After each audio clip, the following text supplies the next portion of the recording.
On continue à parler VTT, alors avec un faux Lorrain, faux Alsacien. Nicolas Lowe, vous êtes du club de Remiremont, vous avez trouvé l'Alsace comme terrain de jeu pour le VTT. Vous avez terminé 13e de cette descente de barre. Faut pas être un petit peu fou, Nicolas, pour se lancer là-dedans? Un petit peu fou, non, je pense pas. Il faut avoir un grain de folie, certes, ça c'est certain. Mais après, être fou, non, il faut aimer pratiquer et puis s'amuser sur son VTT. C'est vraiment ce qu'on a envie, s'éclater, s'amuser. Après, être fou, je pense pas. Après, ça se travaille, tout ça se travaille.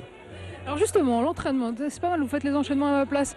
L'entraînement, comment est-ce qu'on fait pour dévaler une piste de 1600 mètres comme celle d'ici, avec 200 mètres de dénivelé? J'imagine qu'on ne fait pas comme les cyclistes sur route, on ne fait pas des tonnes de kilomètres en vélo. Ah non, non, non. Une fois de plus, c'est de l'entraînement sur du sentier, sur du sentier pédestre qu'on partage avec les marcheurs. On va rouler sur les sentiers. Et donc c'est de l'entraînement physique, de la préparation assez intensive, car c'est des efforts très violents. Une descente sprint de 3 minutes comme ça, c'est des efforts assez violents. Donc c'est vrai qu'on travaille vraiment les intensités avec du fractionné, comme des coureurs de sprint, quoi. On parle de sprint, il y a la descente de type sprint comme ici à Barre, il y a également l'enduro comme vous faites, comme fait également l'Alsacien Jérôme Clemens. C'est quoi la différence?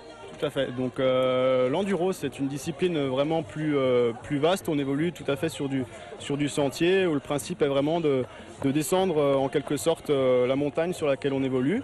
Et ensuite, on va remonter par des spéciales de liaison. Et là, on va reprendre sur des départs qui vont nous lancer le chronomètre.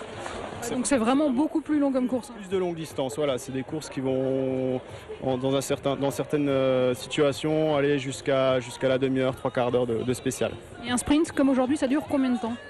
Donc là, aujourd'hui, on a le meilleur descend à 2,42, il me semble, c'est ça? Donc c'est vraiment très violent, quoi. 2 minutes 42 d'efforts intenses où il faut vraiment être dedans. Donc c'est de la préparation physique mais également mentale. Et là, faut pas se louper dès le départ, il faut être dedans à fond, quoi. Eh ben merci. On vous verra peut-être à la manche de Coupe du Monde, de Coupe de France qui aura lieu au Lac Blanc, un autre terrain de jeu privilégié pour les VTTistes. Merci en tout cas Nicolas Lowe d'avoir répondu à nos questions.